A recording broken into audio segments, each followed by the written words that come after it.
You're fantastic, absolute legends, all of you. I don't know if you can see what I can see, but it's fantastic looking out. And you can see those Union Jacks and those George Crosses. God bless them. Now, before I say anything else, it's just, there will be people in this crowd today with buckets collecting on the behalf of a gorgeous, beautiful little 2-year-old girl called Amelia May Davis. Now, unfortunately and tragically, she passed away early last week, and we attended the funeral on Wednesday, myself and Tommy, representing English Defence League, because all you beautiful people helped raise money, thousands and thousands of pounds, to try and save this beautiful little girl, but unfortunately it came too late. But not because of us, not because of lack of trying or effort from decent human beings like you, myself and Tommy, who put in all the hard work in, their family, their uncles are serving soldier. They run 250 miles in 5 days. An amazing feat. They tried everything they could to raise the money. They wrote to every politician, of every person in Westminster, their MPs, and they never even got a response back. They just don't care. Now this beautiful girl, I'm just going to hold this up here. This beautiful, beautiful little girl, this baby. Look how gorgeous she is. Look how gorgeous she is. How gorgeous she was. Now that could be your daughter, my daughter, Tommy's daughter. It could be David Cameron's daughter. But the difference is, if it was your daughter, if it was my daughter, she would have got the, she didn't get the help. But if it was David Cameron's daughter, or one of the MPs or politicians in Westminster, one of the 650 jellyfish for backbone cowards that we have representing us, do you think that that little girl, their child, would have been allowed to pass away as she tragically did so? Not because she couldn't make it, because they couldn't get money. This beautiful child died. Our government has blood on their hands. Number 10 Downing Street has blood on its hands. Never mind the wars. These are our children on British soil that are being allowed to die because they're telling us there isn't the money in the NHS to save them. Take that. Now, this sickens me as I know it sickens you. Now, we met the family, they're beautiful, her mother and father. It was heartbreaking at the funeral to see that little 2-foot white coffin in a horse-drawn glass carriage. It was absolutely heartbreaking. It was extremely emotional for myself, that's all I can say. But this is happening all over this country.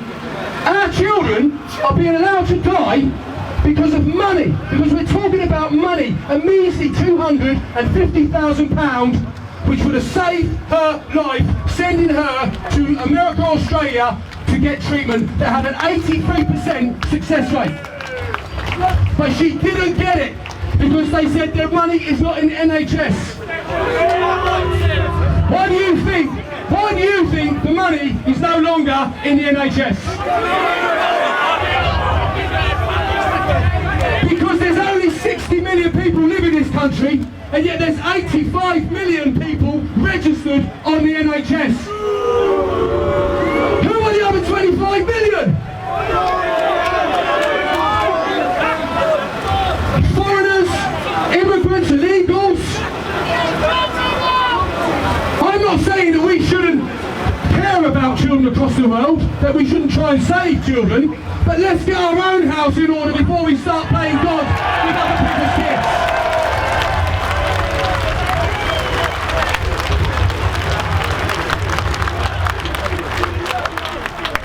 Now this beautiful child has passed, and you can only imagine the family's grief. What's £250,000 when they've just given Pakistan £600 million to spend on bombs and guns? And half of that money will be filtered down the line, somewhere along the line, into Al-Qaeda's hands, the Taliban's hands, to be buying bombs and bullets to kill our own soldiers. It will find its way across the Pakistan border, into Afghanistan, into Iraq, and it will kill our troops. That's the bottom line. This is shameful, disgraceful behaviour, and I'm standing here along with yourselves, and I'm condemning the British government, and I'm condemning David Cameron for allowing this tragedy to happen.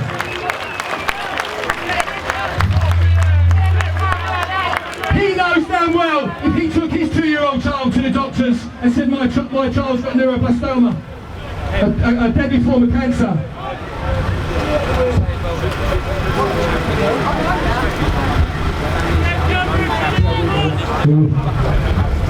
So do you think the doctor would have turned around to David Cameron or Nick Clegg and said, sorry Mr Cameron, sorry Mr Clegg, your 2-year-old child is going to have to die. Go home and spend the next 6 months with the best time possible because we haven't got 250,000 poxy quid.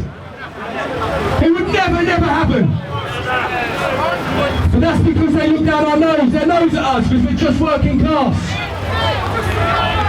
Well, we may be the working class, but we are the majority and we are the backbone of this nation. And we as a people push you in behind that black door, and we as a people can remove you just as quickly by the ballot box. And that's what I suggest we do, folks. Don't ever vote Conservative or Labour. There is a sickness that runs through our government, through Westminster. And it's the worst form of sickness. It's called cowardice. Every politician in Westminster is afflicted with it. They are showing cowardice in the face of the enemy in this country by failing the people, by failing to defend and protect our children's futures, by failing to tackle Islamist ideology, to tackle Islam, to tackle jihadists, to tackle terrorists. They are failing. But what do? When they fail us, we come on the streets to do it ourselves. We take to the streets like we are now to show the government that we in the English Defence League are not prepared to take it. And we are not going to take it anymore. Now this sickness runs deep. And it runs hard right through Westminster. And all these lefties and all these unions, Labour government, they are all incredibly sick with this sickness, cowardice. They are all spineless. Out of the whole 650 politicians in Westminster, there's not enough bone in the whole lot of them to make one single spine. I've said it before you become a politician in this country, I'm sure there's a surgical procedure that you have to undergo to have your spine removed and replaced with a jellyfish before you can get the job.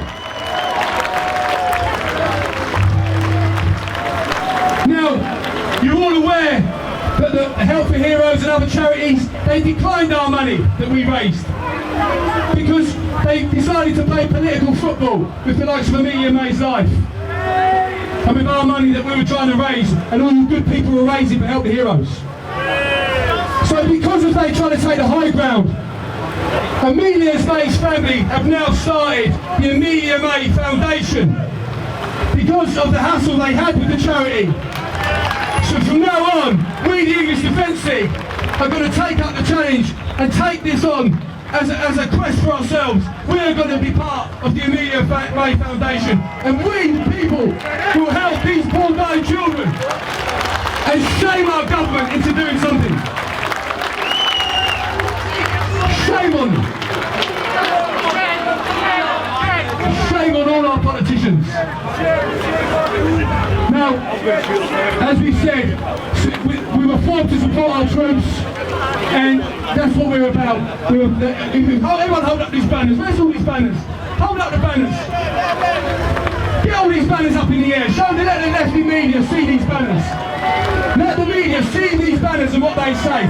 Al-Qaeda, alive and well in Birmingham.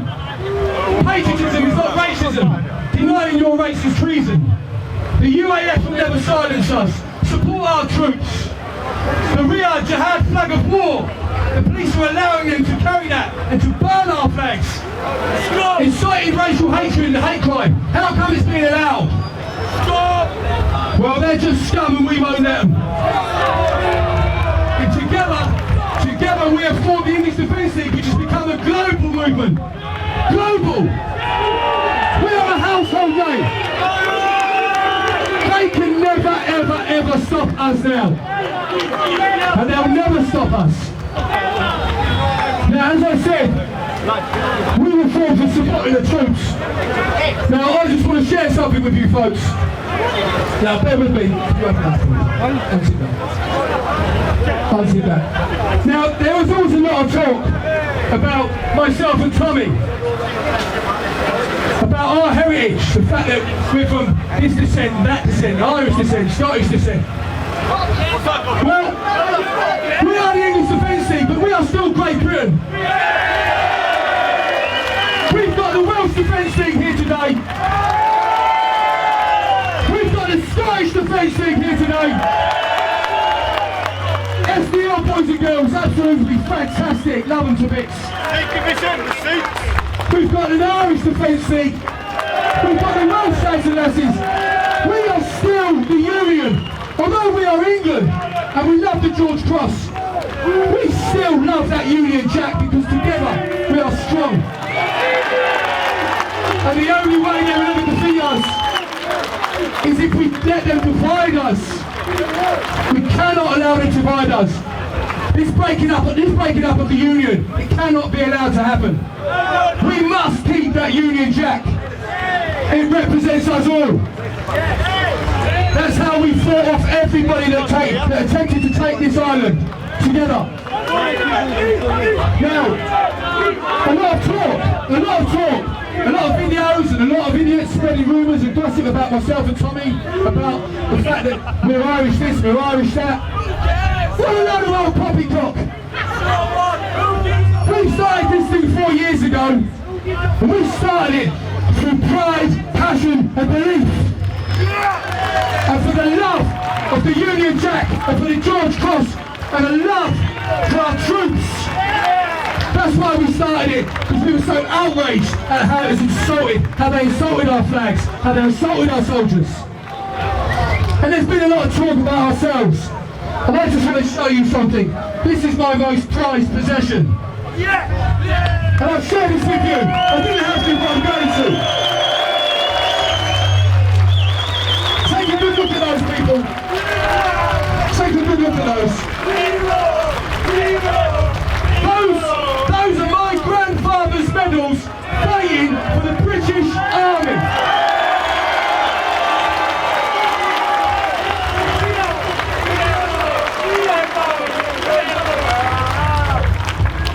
He fought attached to the British Army in the First Army, as did Tommy's granddad. My grandfather won these 5 medals. He fought from 1939 to 1945. He only had 2 leaves during those whole 6 years, and he was a sergeant. He didn't take those leaves. He gave them to 2 younger men under his command who had family. And he allowed them to go home and see their family. And he stayed and he fought on every single continent. And he took human life. He spilled blood for this land, for this British, for this shores, for this England, for Britain, for that Union Jack. For that Union Jack. He took human life against the Nazis. And he was bloody good at it as well. And these are my most prized possessions. I didn't have to bring them, but I just wanted to. Okay, Tommy's grandfather, in the same breath, there is a French medal given out by the French forces. And only 6 men in the world have ever received a medal because it's for extremely brave conduct in the line of fire in battle. Winston Churchill won one. Teddy Roosevelt won one for the American president. And Tommy's grandfather.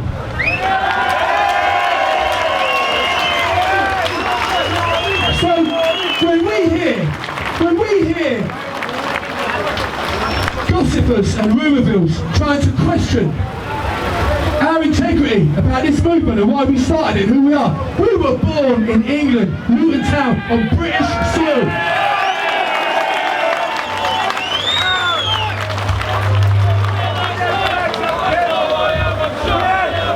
And these are our colours.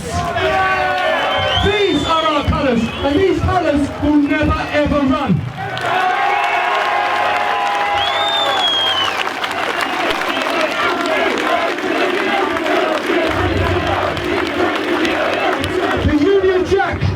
And the George Cross, that is who we are. That's our very substance. That's who we are. That explains our existence, all our history. But they will never run. These are the only flags that we will raise. But one flag that we are not prepared to raise, and we will never raise, in 10 lifetimes, and we'll die before we do it, is the white flag of surrender.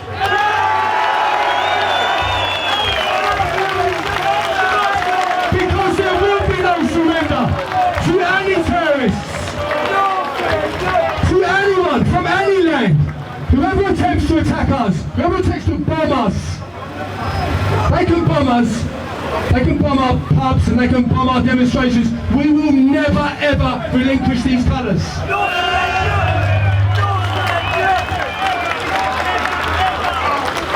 Millions, hundreds of thousands, millions of human beings died in the defence of these colours, defending democracy, freedom of speech, and yet every day our politicians are eroding our freedom of speech, eroding democracy, and trying to replace it with an Islamic, jihadist, Islamist ideology that is completely alien to this land.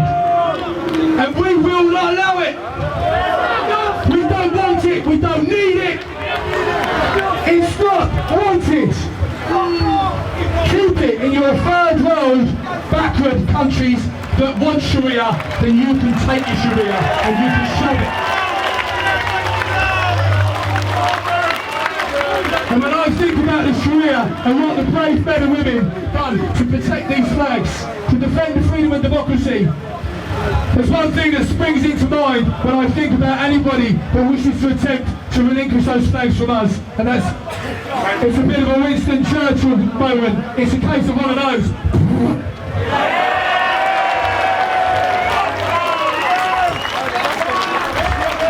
Up north and Nottingham, we will never ever relinquish those colours and what they stand for. The Union Jack and the George Cross.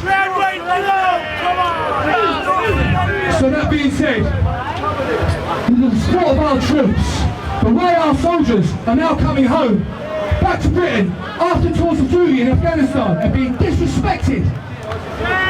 Not allowed into bars, not allowed into restaurants, not allowed into co-ops, because they're wearing a uniform that was okay to go 6,000 miles away and risk their life for. But when they come back home, some idiot on a checkout refuses to serve the soldier because he's in uniform, or some idiot behind the bar. This is the state of play that we are at. This is the state of affairs that are in this nation. We are not prepared to accept that.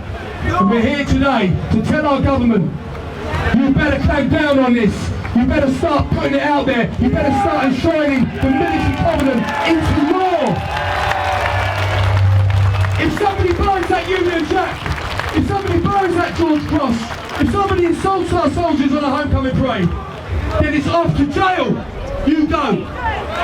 It needs to be made law to make it illegal for anyone to disrespect our troops on return home after serving their country.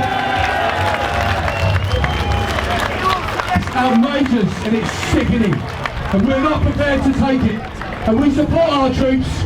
I have plenty of friends in the armed forces, in all different regiments. Don't you believe the media? Our armed forces support us, and we support our armed forces. Because the military covenant was between the people and the armed forces. If they go away and fight to protect our shores and protect our children, protect our lives, when they come back wounded or served, then they will be looked after and they will be revered. And I for one am only too happy to put any ex-serviceman or serving serviceman up on a pedestal. They deserve to be put on a pedestal. They're out there dying in the heat. IEDs coming back with no limbs, with no sight, horrific injuries that the media are not allowing you to see. You're only being allowed to see what the British Buyers Corporation, the BBC, want you to see. It's all sanitised. So until they start treating our troops with the respect that they deserve, then the English Defence League will carry on. We will stand up against Islamism. We will stand up against Islam. We will stand up against our politicians. And we will tell them, no, we will not take it anymore. We've got support all over the world, chaps, boys and girls. We've got support from all four corners of this world. The English Defence League is in every single country on the planet. It's in Australia. It's in Serbia, it's in Russia, it's in New Zealand, it's in America, it's in South America, it's in Thailand. We have a Thailand division. We have a Thailand Defence League. We have a French Defence League, Swedish Defence League, Dutch Defence League, Danish Defence League, Finnish Defence League, Norwegian Defence League. It's all over the world, folks, and it's all down to you. Putting feet on the street, putting the effort in, being prepared, like Tommy said. You're being demonised, you're being brutalised for being members of the English Defence League. Listen, we are speaking the truth. And if idiots decide to label you racists and Nazis for speaking the truth, for being English Defence League, for saying what is true, then just ignore them, because they're just idiots. And God knows we've got our share of idiots. 650 in Westminster. And a couple of prize clown idiots in number 10, David Cameron and Nick Clegg. Two spoiled, wet-nosed puppet schoolboys that haven't got a clue what real life is about. They've never lost a wink of sleep moaning about paying a bill or what they're going to get the kids for Christmas. When was the last time David Cameron or Nick Clegg opened up the cupboard and it was bare? They don't even know what a kitchen cupboard looks like.